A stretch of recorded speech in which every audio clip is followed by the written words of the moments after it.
Aníbal Barca. Un nombre que resonó en los pasillos de la historia, un general que desafió el poder de Roma, nacido en Cartago en el año 247 a.C. Su padre, Amílcar Barca, fue un renombrado general cartaginés. Desde joven Aníbal aprendió el arte de la guerra. Juró un juramento de enemistad hacia Roma. El nombre de Aníbal se convirtió en sinónimo de brillantez militar.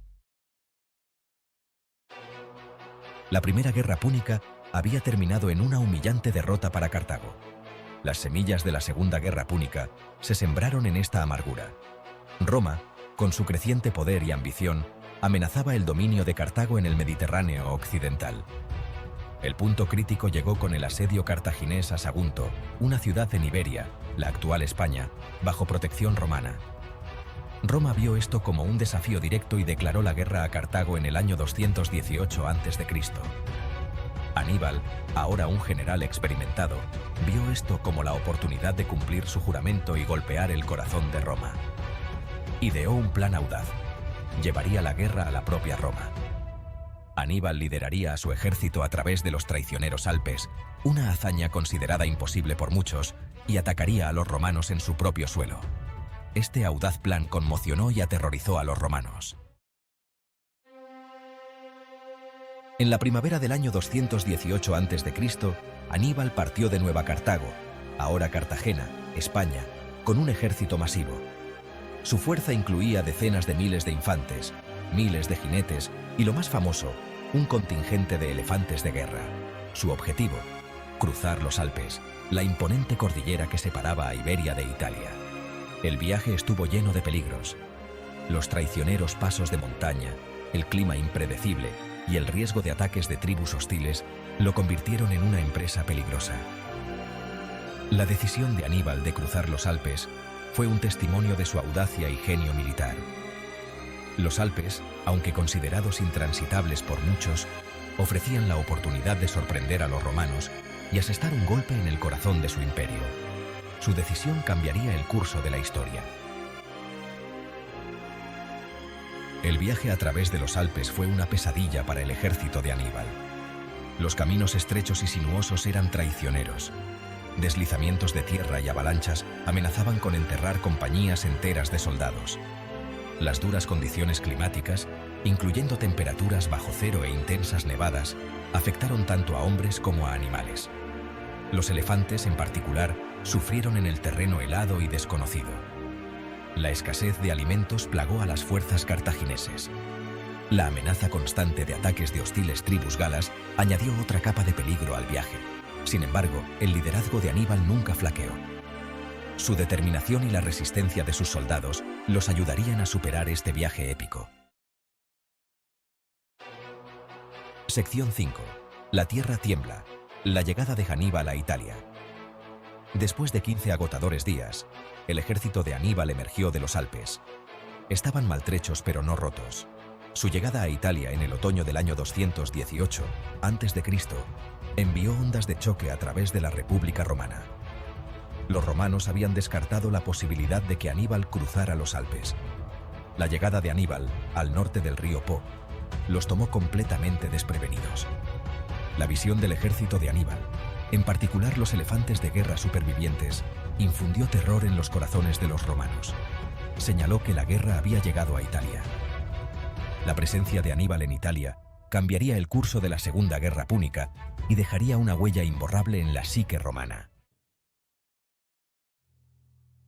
Sección 6. Una obra maestra de tácticas militares. La campaña de Aníbal en Italia estuvo marcada por victorias contra las legiones romanas. Triunfó en la batalla del Trebia en el año 218 a.C. y en la batalla del lago Trasimeno en el año 217 a.C. Estas victorias cimentaron su reputación como un genio militar. Sin embargo, fue la batalla de Canas en el año 216 a.C. la que se convirtió en el pináculo de la carrera militar de Aníbal.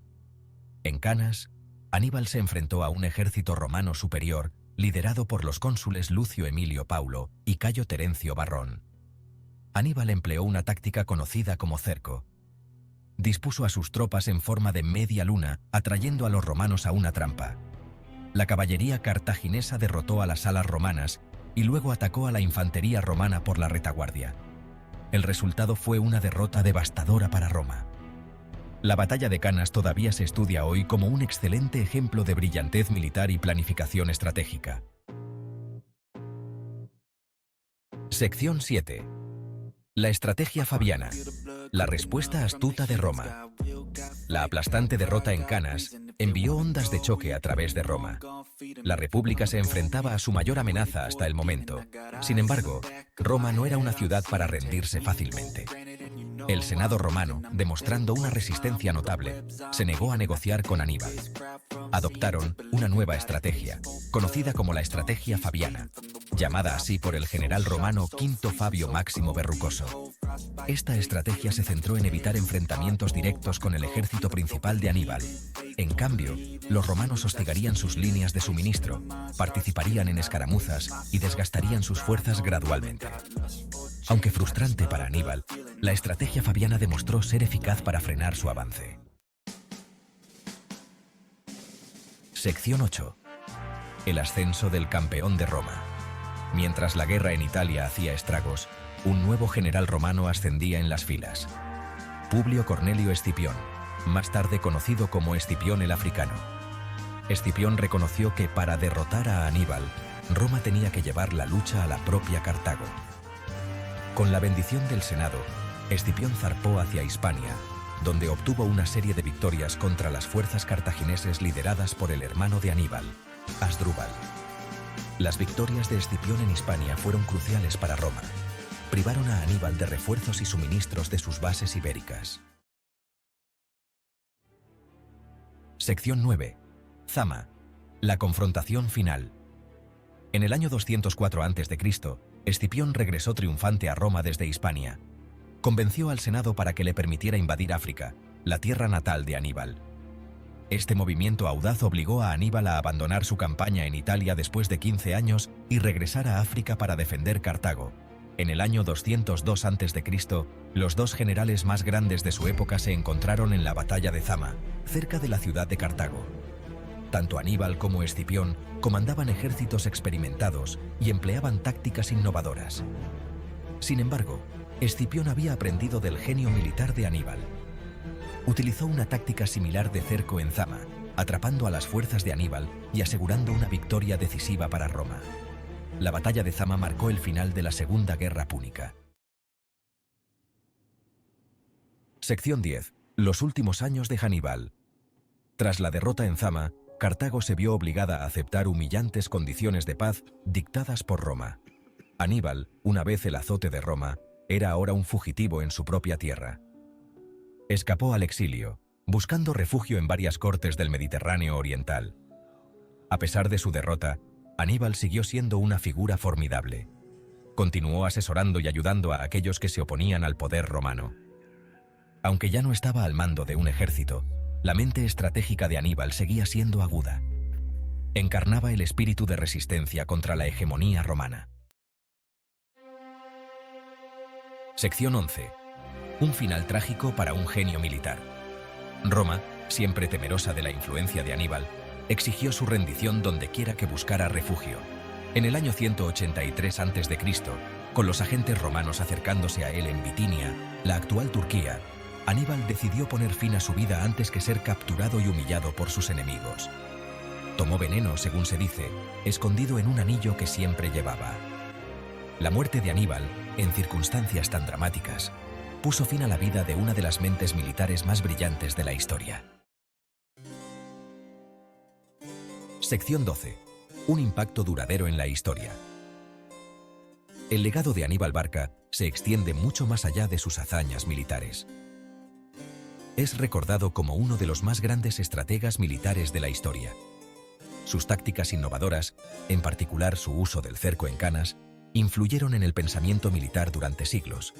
Su cruce de los Alpes, una hazaña de logística y liderazgo, sigue siendo un testimonio del esfuerzo y la determinación humanos.